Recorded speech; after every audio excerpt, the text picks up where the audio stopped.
नमस्कार दोस्तों, मैं राहुल मिश्रा और मैं आप सभी का एक बार फिर से स्वागत करता हूं आपके अपने चैनल माई पाठशाला में और पाठशाला रेलवे एग्जाम में। रोज की तरह आज भी आपके लिए करंट अफेयर्स लेकर आ गया हूं। तो शुरू करते हैं आज के हमारे इंपॉर्टेंट करंट अफेयर्स और तारीख है 27 मई। एक क्वेश्चन आपकी स्क्रीन पर है और जो क्वेश्चन आपकी स्क्रीन पर होता है वो उस दिन का मोस्ट इंपॉर्टेंट क्वेश्चन होता है। करंट अफेयर्स सीखने के लिए एक बेहद इंपॉर्टेंट चीज आप हमेशा याद रखें, जब जब आप किसी चीज को बोझ की तरीके करेंगे, यार रोज पढ़ना पड़ता है, यार रोज आ जाते हैं ये, तो इस तरह की अगर चीजें आपके अंदर आएंगी तो आपको इससे घृणा होने लगेगी। इससे प्यार करके देखिए, ये भी आपको प्यार करने लगेगा और 10-15 दिन बस आप इसके साथ रहिए, मतलब आप रेगुलर रहिए, चीजों को समझने की कोशिश करिए, याद करने की कोशिश मत करो, याद अपने आप हो जाएगा।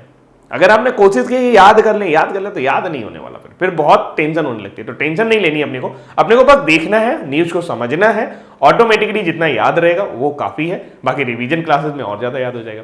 चलिए, तो एक क्वेश्चन आपकी स्क्रीन पर है कि खेलों को उद्योग का दर्जा देने वाला भारत का पहला राज्य कौन सा है। खेलों को उद्योग का दर्जा दे दिया, आखिर ऐसी क्या जरूरत पड़ी और यह राज्य कौन सा है, इसके बारे में चर्चा करेंगे और यह पहली न्यूज ही है। तो खेलों को उद्योग का दर्जा देने वाला भारत का पहला राज्य है वो है मिजोरम। मिजोरम आप सभी को पता है कि ये पूर्वोत्तर भारत का एक राज्य है और मिजो जो जनजाति है वो यहां पर बहुतायत मात्रा में पाई जाती है। इसके साथ साथ मिजोरम फेमस है नंबर ऑफ फुटबॉलर्स के लिए। अगर आप आज की डेट में भी फुटबॉल टीम में देखेंगे तो काफी सारे जो अच्छे फुटबॉलर्स आते हैं वो अक्सर मिजोरम से ही आते हैं। ऐसे में अगर आप कहें तो जो मिजोरम है जो या मिजोरम के लोग हैं वो स्पोर्ट्स में काफी रुचि रखते हैं, खासकर फुटबॉल में।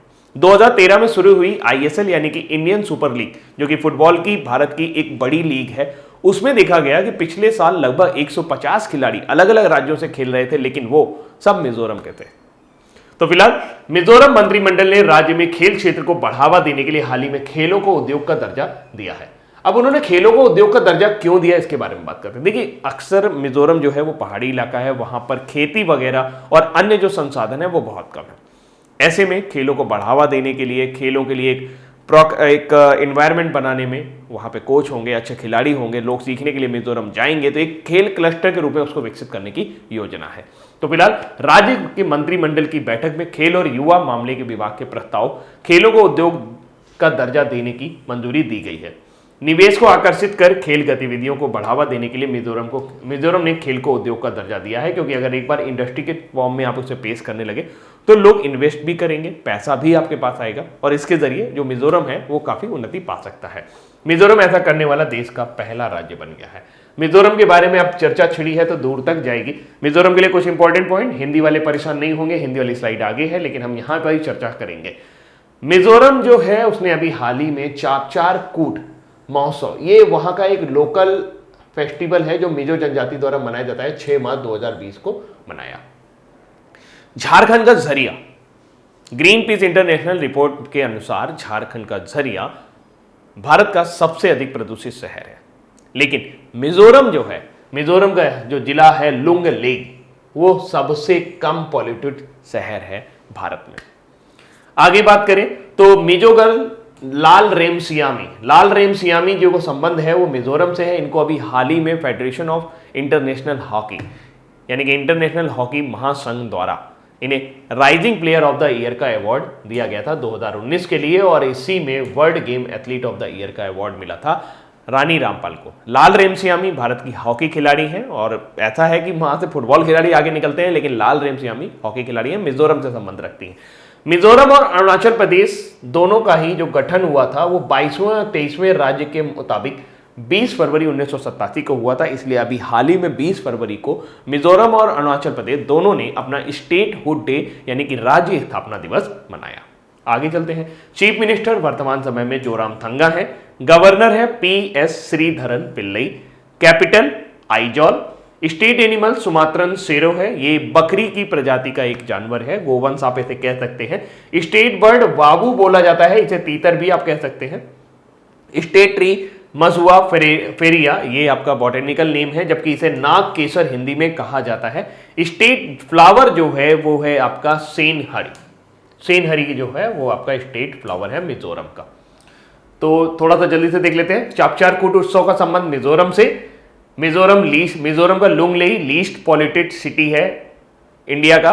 लाल रेमसियामी, जिनको अभी हाल ही में FIH rising player of the year का अवार्ड मिला 2019 के लिए, वो मिजोरम से संबंध रखती हैं। मिजोरम और अरुणाचल प्रदेश दोनों ने ही 20 फरवरी 1987 को इनका स्टेट फाउंडेशन हुआ था, यानी इनको राज्य का दर्जा प्राप्त हुआ था। अब बारी है, आगे चलते हैं। जियो में लगातार ऐसा देखा जा रहा है कि बाहरी कंपनियां इन्वेस्ट कर रही हैं। कुछ समय पहले फेसबुक ने उसमें इन्वेस्ट किया था और अब KKR ने इन्वेस्ट किया है। KKR US बेस्ड एक कंपनी है। मुझे तो ऐसा लग रहा है और ऐसा बयानों से भी लगता है कि मुकेश अंबानी जो हैं वो जियो के जरिए पैसा जुटाने की कोशिश कर रहे हैं और इसके जो अल्पसंख्यक शेयर हैं, यानी कि जो लीस्ट इंपॉर्टेंट शेयर हैं, उनको ये बेच रहे हैं और उसके जरिए जियो के लिए पैसा जुटाते चले जा रहे हैं। तो अमेरिका की प्रमुख निजी इक्विटी KKR एंड कंपनी ने हाल ही में रिलायंस इंडस्ट्रीज की डिजिटल इकाई जियो प्लेटफॉर्म में 11,367 करोड़ रुपए में 2.32% हिस्सेदारी का अधिग्रहण किया है।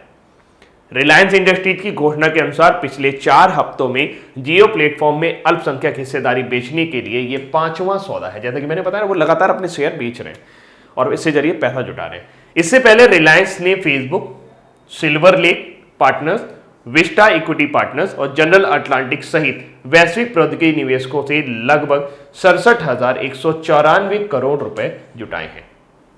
जियो की बात करें तो जियो इस समय भारत की सबसे बड़ी कंपनी है on the basis of customers. अगली जानकारी है रीस्टार्ट। कोई मंथ ऐसा नहीं रहा जिसमें आंध्र प्रदेश से किसी न किसी योजना का शुभारंभ ना किया गया हो। तो हाल फिलहाल आंध्र प्रदेश सरकार ने राज्य के MSME यानी कि माइक्रो स्मॉल मीडियम इंटरप्राइजेस के लिए रीस्टार्ट नाम का एक पुनरुद्धार पैकेज तैयार किया है।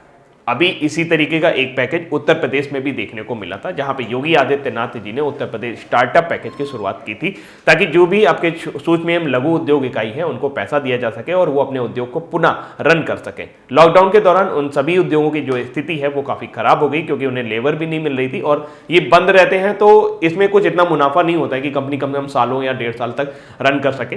ऐसे में उनको पुनरुद्धार पैकेज की जरूरत है और आंध्र प्रदेश सरकार ने भी अभी एक कदम उठाया। उस कदम का नाम रखा गया है रीस्टार्ट।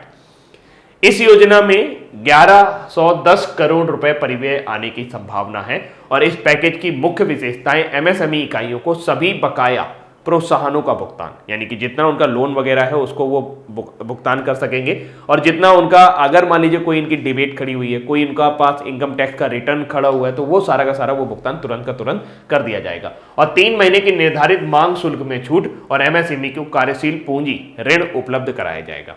MSME के साथ साथ उन्होंने ये बात भी घोषणा की है कि 25% तक जो सरकारी खरीद होगी वो MSME के जरिए ही की जाएगी। उद्योग मंत्री के अधीन निवेश आकर्षित करने के लिए यह एक टास्क फोर्स भी गठन किया गया है जो इन मामलों को देखेगा कि जो 1110 करोड़ रुपए हैं वो प्रॉपर तरीके से दिए जा रहे हैं कि नहीं दिए जा रहे हैं। अब बात समझने वाली है कि इससे क्वेश्चन क्या बन सकता है। क्वेश्चन यही बन सकता है कि आंध्र प्रदेश सरकार ने रीस्टार्ट योजना शुरू की है, इसका परिव्यय कितना आने वाला है? 1110 करोड़ रुपए। बहुत डीप क्वेश्चन हो गया ये, लेकिन अगर नॉर्मल क्वेश्चन बनेगा तो रीस्टार्ट नाम की MSME को संभालने के लिए एक योजना शुरू की गई है, वो किस राज्य ने शुरू की है? तो वो किसने शुरू की है? आंध्र प्रदेश सरकार ने। आंध्र प्रदेश के बारे में बात कर लेते हैं। आंध्र प्रदेश भी काफी चर्चा में रहता है आपके करंट अफेयर्स के लिए, तो यहाँ पे कुछ 16 पॉइंट है जो हम डिस्कस करेंगे। तो आंध्र प्रदेश सरकार ने अभी हाल ही में विशाखापट्टनम, अमरावती और कुर्नूल, मैं बार बार इसको रिपीट इसलिए करता हूं क्योंकि जितने बार आप इसे रिपीट करोगे उतना आपको डर कम रहेगा कि सर रिपीट तो करा ही देते हैं, तो जब रिपीट होगा तो आपकी आंखों के सामने से गुजरेगा। दिमाग में बोझ डालने की जरूरत नहीं है कि पूरा का पूरा याद करने की कोशिश कर रहे हैं। पूरा याद करने की कोशिश करेंगे तो आपको बहुत बर्डन सा फील होगा। आपको जो आराम से याद रहता है वो आप आराम से याद कर लो, लेकिन हाँ, आंख और जो कान है उनको थोड़ा सा खुला रखिए, कहीं ऐसा ना हो कि आप कोई गलत न्यूज फीड कर जाओ।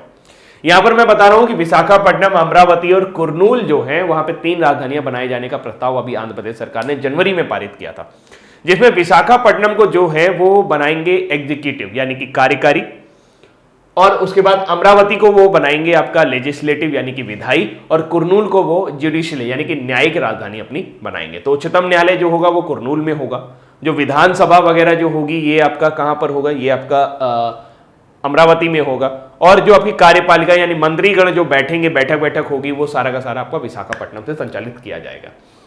सीएम जगन मोहन रेड्डी जी ने अभी हाल ही में एक आरोग्यश्री स्कीम शुरू की थी एलरू से। आरोग्यश्री स्कीम बीमा से संबंधित है, जो भी मतलब गरीब तबके के लोग हैं वो इसके ज़रिए जो अस्पताल वगैरह हैं वहाँ पे मुफ्त इलाज पा सकते हैं। इसके लिए कार्ड जारी किया गया था। ये बिल्कुल उसी तरीके से है जैसे कि आपका प्रधानमंत्री आरोग्यश्री योजना जो शुरू की गई थी। तो एपी सीएम यानी कि आंध्र प्रदेश के सीएम ने अभी हाल ही में जगन्ना अम्मा वोडी योजना शुरू की थी। अम्मा वोडी योजना उन महिलाओं के लिए की गई है जिनके बच्चे स्कूल जाते हैं और उन्हें स्कूल खर्च उठाने में दिक्कत हो रही है, तो इस योजना के जरिए उनकी मदद की जा रही थी। पहली बार विजाग यानी कि विशाखापट्टनम जो है उसने 14वें ग्लोबल हेल्थ केयर समिट की उद्घाटन किया। 2021 में करने की बात आई है अमरावती में। 2021 जो पहली बार ऐसा होगा कि विशाखापट्टनम जो होगा वो 14वां वैश्विक हेल्थ केयर सम्मेलन आयोजित करेगा 2021 में, और ये अमरावती में होगा। आंध्र प्रदेश ने अभी हाल ही में इंडिया की पहली फ्रूट ट्रेन चलाई अनंतपुर डिस्ट्रिक्ट से, जिसमें केला लादे गए थे, यानी कि केले को लाद कर पहली फ्रूट ट्रेन, पूरी की पूरी ट्रेन में सिर्फ केले थे। और फ्रूट ट्रेन का मतलब यह है कि ऐसी ट्रेन जिसमें आपका एयर कंडीशनिंग की सुविधा उपलब्ध हो ताकि चीजें खराब ना हो सके। इसके अलावा वाईएसआर पेंशन कनका योजना जो आपको देखने को मिली, ये आपकी आंध्र प्रदेश सरकार से थी। इसके जरिए क्या किया गया कि पेंशनर एज जो है उसको कम कर दिया गया, 65 से लेके 60 कर दिया गया। ठीक है, 65 से 60 कर दिया गया। अभी जगनमोहन रेड्डी जी ने लॉन्च की थी नाडू नेडू। नाडू का मतलब होता है अब और तब। स्कीम लॉन्च की है ताकि जो भी आपके हॉस्पिटल है उनको मॉडर्नाइज किया जा सके, उनको अच्छी तरीके से डेवलप किया जा सके। साथ साथ इन्होंने एक और योजना शुरू की थी, दिशा, पहला जो देश का पहला दिशा पुलिस स्टेशन है वो राजेंद्रवरम में इन्होंने लॉन्च किया है। दिशा पुलिस स्टेशन जो है ये महिलाओं के खिलाफ होने वाले अपराधों की देखभाल के लिए खोला गया है। आंध्र प्रदेश जो है ये भारत का पहला राज्य आया है पोषण अभियान के इम्प्लीमेंटेशन में। पोषण अभियान आपका पोषण से जुड़ा हुआ है और इसके न्यूट्रिशन से जुड़ा हुआ है, और इसके लिए इसके इम्प्लीमेंटेशन में जो है आंध्र प्रदेश पहले स्थान पर आया है। निगाह ऐप जो है ये इलेक्टोरल दिक्कतों को संभालने के लिए, यानी कि चुनाव के दौरान जो उल्टी सीधी हरकतें होती हैं, चुनाव मतलब उल्टे सीधे पत्र डाल दिए जाते हैं, मतलब ये नहीं होता कि मत पत्र चुरा लिए गए फिर उनमें जाली वोटिंग कर दी गई, तो इनसे बचने के लिए यहां पर निगाह ऐप जो है वो शुरू किया गया था आंध्र प्रदेश सरकार द्वारा। 25 लाख जो है वो गरीब Andhra Pradesh to get house site अंदर नवरात्नलू पेदलांद्रिकी इल्लू प्रोग्राम। तो नवरात्नलू पेदलांद्रिकी इल्लू प्रोग्राम जो है ये आपका आंध्र प्रदेश में शुरू किया गया, जिसमें 25 लाख गरीबों को क्या दिया गया, घर दिए गए। चीफ मिनिस्टर जो है उनका पूरा नाम है यदगुरी संदनित्ति जगनमोहन रेड्डी, वाईएसआर रेड्डी। उसके बाद गवर्नर है Biswabhusan Harichandan. Indian roller state bird है, राजकीय पक्षी है।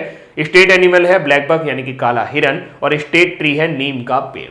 तो ये रहे आंध्र प्रदेश की न्यूज। इंपॉर्टेंट है 3 राजधानियां, आरोग्यश्री स्कीम, जगन्ना अम्मा वोडी योजना, चौथा वैश्विक हेल्थ केयर समिट और पहली फ्रूट ट्रेन।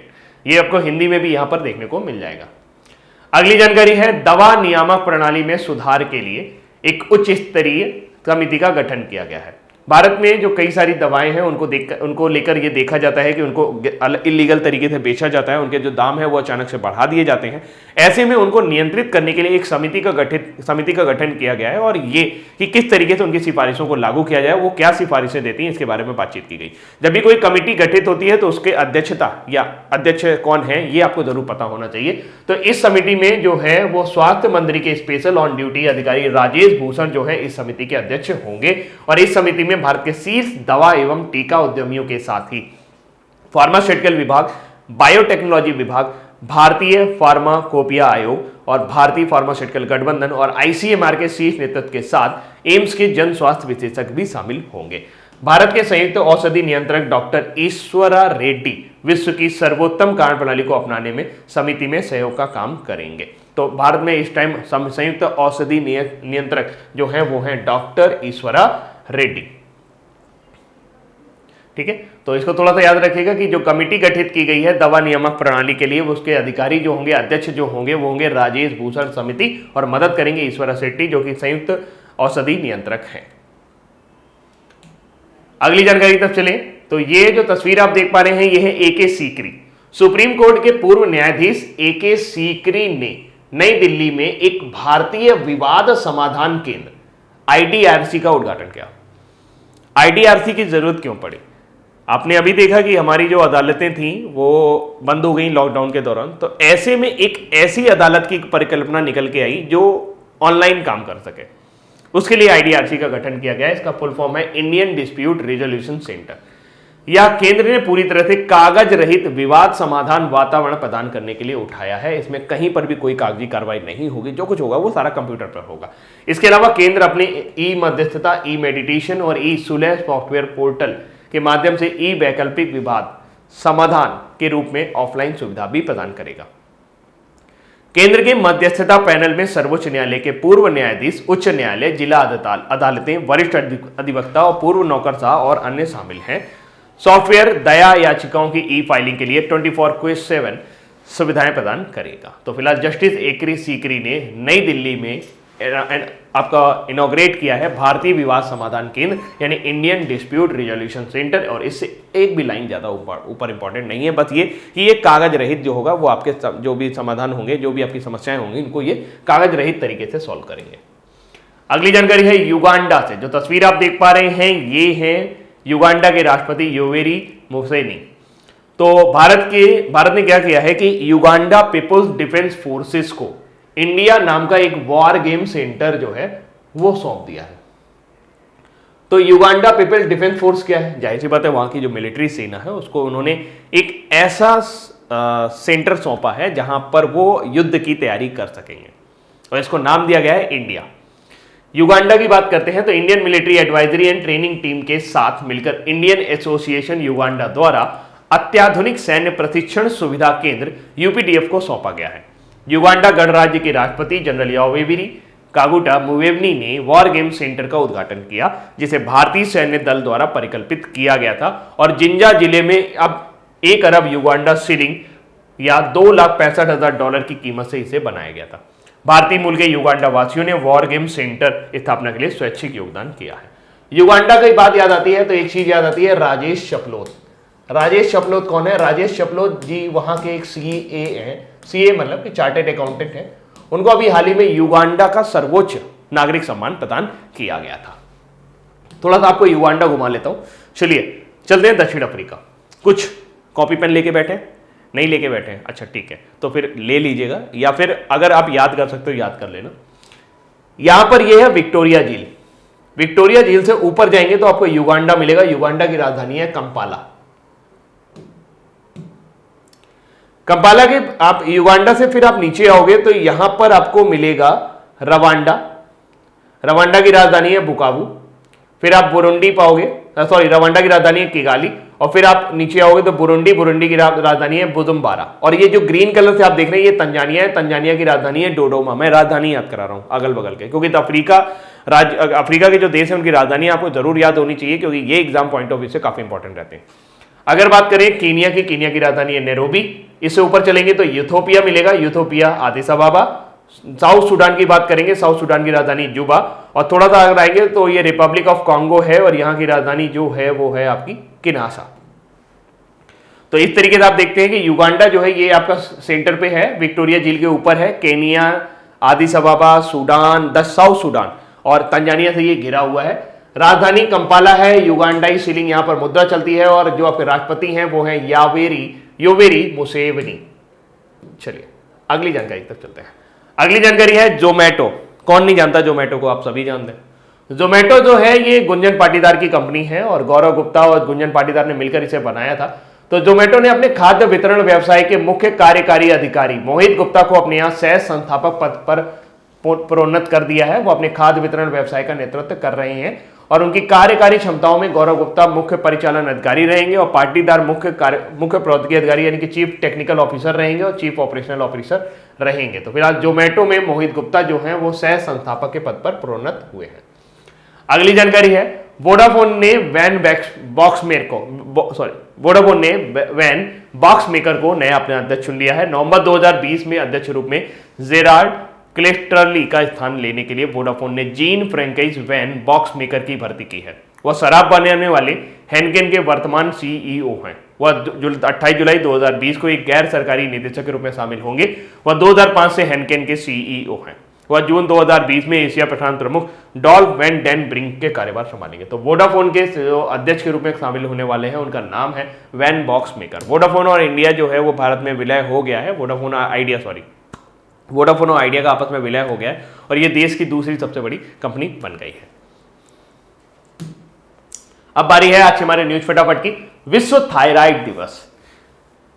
हर साल 25 मई को विश्व स्तर पर वर्ल्ड थायराइड डे यानी विश्व थायराइड दिवस मनाया जाता है। वर्ल्ड थायराइड डे दिवस को मनाए जाने का मुख्य उद्देश्य थायराइड के बारे में जागरूकता फैलाना और थायराइड की रोगों की रोकथाम और उपचार के बारे में जानना है। यह दिन 2008 में यूरोपीय थायराइड एसोसिएशन और अमेरिकी थायराइड एसोसिएशन के नेतृत्व अभियान के भाग के रूप में शुरू किया गया था। अंतर्राष्ट्रीय गुमशुदा बाल दिवस 25 मई। हर साल 25 मई को विश्व स्तर पर इंटरनेशनल मिसिंग चिल्ड्रंस डे यानी कि अंतर्राष्ट्रीय गुमशुदा बाल दिवस के रूप में मनाया जाता है और इस बार इसकी थीम रही है फॉरगेट मी नॉट फ्लावर। ठीक है, तो 25 मई को अंतर्राष्ट्रीय गुमशुदा दिवस और आपका 25 मई को विश्व थायराइड दिवस। अब दिवस की बात की है तो इस बार मई के ये माफी चाहूंगा कि ये स्लाइड बहुत लेट में आई, नहीं हर बार मैं 1 या 2 तारीख के आसपास आपको इस तरह की स्लाइड देना शुरू कर देता हूं। चलिए कोई नहीं, दे रहा है दुरुस्त है। कौन कौन से डे याद रखने हैं इस पूरे मई में वो आपको समझाते थे। पहला 1 मई को इंटरनेशनल लेबर डे याद रखना है, ग्रीन जिस पर होगा वो याद रखना है। महाराष्ट्र डे याद भी रख सकते हैं, नहीं भी कर सकते हैं। 3 मई को press freedom day, not very important. 4 मई को कोल माइनर्स डे यानी कि जो कोल में खदान में जो काम करते हैं उनके माइनर्स दिवस। 4 मई को international fire fighter day, important है। 3 मई को वर्ल्ड लाफ्टर डे और ये हर फर्स्ट संडे ऑफ मई यानी कि मई के पहले रविवार को वर्ल्ड लाफ्टर डे मनाया जाता है। इस बार ये 3 मई को मनाया गया। 5 मई को वर्ल्ड अस्थमा डे, पहला मंगलवार जो है वो अस्थमा डे के रूप में मनाया जाता है, ये भी आपको याद करने की जरूरत नहीं है। 7 मई को वर्ल्ड एथलेटिक्स डे। 7 मई को रविन्द्रनाथ टैगोर जी की जयंती। World red cross day, very important, जिस पे इंपॉर्टेंट लिख रहा हूं केवल वो याद रखिए। ये 2 याद रखिए अभी तक और बाकी आपको ये याद नहीं है। फायर फाइटर डे इंपॉर्टेंट, ठीक है, ये 3 याद रखिए अभी तक। फिर उसके बाद 11 मई को नेशनल टेक्नोलॉजी डे, राष्ट्रीय प्रौद्योगिकी दिवस, इंपॉर्टेंट है। 8 मई को विश्व थैलेसीमिया दिवस, इंपॉर्टेंट है। 10 मई को मदर्स डे। मदर डे ये इंपॉर्टेंट नहीं है लेकिन आपको जरूर पता होना चाहिए क्योंकि माताओं के सम्मान में तो ये हमें पता ही होना चाहिए। 12 मई को इंटरनेशनल नर्सेज डे, इस बार रहा नर्स एंड मिडवाइफ ईयर। 15 मई को इंटरनेशनल डे ऑफ फैमिलीज, नहीं। 17 मई को वर्ल्ड टेलीकम्युनिकेशन डे। 17 मई को विश्व हाइपरटेंशन यानी विश्व रक्तचाप दिवस, तो टेलीकम्युनिकेशन डे ये भी इंपॉर्टेंट नहीं है। 15 मई national endangered species, very important, लेकिन आपको ये याद रखना है ये 3rd फ्राइडे को मनाया जाता है मई में। 18 मई को वर्ल्ड एड्स वैक्सीनेशन डे। 18 मई को इंटरनेशनल म्यूजियम डे। 16 मई को arm force day, 3rd Saturday of मई, ये भी इंपॉर्टेंट नहीं है। 21 मई को national anti terrorism day, important है। 22 मई को national day of biological diversity, important है। 25 मई को नेशनल मेमोरियल डे, ये भी इंपॉर्टेंट है, लास्ट मंडे ऑफ मई। 31 मई को एंटी टोबैको डे यानी कि धूम्रपान निषेध दिवस यानी तंबाकू निषेध दिवस, सॉरी, ये इंपॉर्टेंट है। तो ये सारे के सारे ऐसे डे हैं जो आपको जरूर याद होने चाहिए। हो सकता है आपको इनमें से कुछ भी नहीं याद हुआ होगा, ठीक है। तो चलिए एक तो याद कर लेते हैं कि 31 मई को कौन सा दिन मनाते हैं। 31 मई को तंबाकू नहीं खाते हैं, मत खाइएगा, ठीक है। तो इस तरीके से पूरा याद करने की कोशिश मत करिए, लेकिन एक दो बार कर देंगे, बार बार उसको रिपीट करेंगे तो अपने आप ही सब कुछ याद हो जाएगा। ज्यादा टेंशन लेने से कुछ भी याद नहीं होगा। अब बारी है आज के हमारे वन लाइनर की। किस भारतीय राज्य केंद्र शासित प्रदेश ने एमएसएमई से एक पुनरुद्धार पैकेज लॉन्च किया है जिसे रीस्टार्ट नाम दिया गया है, तो कौन है वो? Andhra Pradesh. Private equity major KKR and company ने जियो प्लेटफॉर्म में 2.32% की हिस्सेदारी खरीदी है। वो किस देश से संबंध रखते हैं? तो अमेरिका से। भारत की दवा नियामक प्रणाली में सुधार के लिए सरकार ने विशेषज्ञों की एक उच्च स्तरीय समिति का गठन किया है। इस समिति के अध्यक्ष कौन है? राजेश भूषण जी। और खेलों को उद्योग का दर्जा देने वाला पहला राज्य कौन सा है? मिजोरम। आईडीआरसी में आर का मतलब क्या है? रिजोल्यूशन। जोमेटो का संस्थापक किसे चुना गया है? मोहित गुप्ता को। अब ये क्योंकि अपॉइंटमेंट है और बहुत ज्यादा इंपॉर्टेंट नहीं है, लेकिन फिर भी आपको ये थोड़ा बहुत पता जरूर होना चाहिए क्योंकि न्यूज चर्चा में है, तो इसलिए अब जरूर पता होना चाहिए। नवंबर 2020 से वोडाफोन का अध्यक्ष कौन होंगे? तो वो होंगे जिन फ्रैंकोइस वैन बॉक्समेकर। हर साल विश्व स्तर पर विश्व थायराइड दिवस कब मनाया जाता है? 25 मई को। हर साल अंतरराष्ट्रीय गुमशुदा बाल दिवस कब मनाया जाता है? 25 मई को। भारत ने युगांडा पीपल डिफेंस फोर्सेज में किस नाम का एक वॉर गेम सेंटर सौंपा है? तो उसका नाम उन्होंने इंडिया रखा है, जिसको उन्होंने युगांडा सरकार को सौंपा है। अब बारी है आज के हमारे क्विज की। किस भारतीय राज्य केंद्र शासित प्रदेश ने एमएसएमई के लिए एक पुनरुद्धार पैकेज लॉन्च किया है जिसे रीस्टार्ट नाम दिया है? तो वो है Andhra Pradesh. Private equity major KKR and company ने जियो प्लेटफॉर्म में 2.32% हिस्सेदारी खरीदी है। वो किस देश से आते हैं? कंपनी किस देश की है? तो ये अमेरिका की है। भारत की दवा नियामक प्रणाली में सुधार के लिए सरकार ने विशेषज्ञों की उच्च स्तरीय समिति का गठन किया। इस समिति के अध्यक्ष कौन होंगे? इस समिति के अध्यक्ष होंगे राजेश भूषण जी। खेलों में उद्योग का दर्जा देने वाला भारत का पहला राज्य कौन सा बना हुआ है? खेलों को उद्योग का दर्जा देने वाला पहला राज्य भारत का मिजोरम बना है। आईडीआरसी में आर का क्या मतलब है? तो इंडियन डिस्प्यूट रिजोल्यूशन सेंटर, तो इसका जो नाम है रिजोल्यूशन रहेगा। इसकी अभी हाल ही में उद्घाटन किया गया है एके सीकरी द्वारा नई दिल्ली में। तो भारत ने युगांडा पीपल डिफेंस फोर्सेस को किस नाम से एक वॉर गेम सेंटर सौंपा है? तो उसका नाम है इंडिया। जोमेटो के सह संस्थापक किन्हें चुना गया है? तो उन्हें मोहित गुप्ता जी को प्रमोट किया गया है। और नवंबर 2020 से वोडाफोन का अध्यक्ष कौन होंगे? तो जीन फ्रेंकोइज वॉन बॉक्समेकर। हर साल विश्व स्तर पर थायराइड दिवस कब मनाया जाता है? 25 मई को, वर्ल्ड थायराइड डे। और अंतर्राष्ट्रीय गुमशुदा बाल दिवस कब मनाया जाता है? ये भी आपका 25 मई को मनाया जाता है। तो दोस्तों ये थे आज के हमारे इंपॉर्टेंट करंट अफेयर्स और उम्मीद करते हैं ये करंट अफेयर्स आपको पसंद आए होंगे। अभी के लिए इतना ही रखते हैं। Thank you so much, bye bye.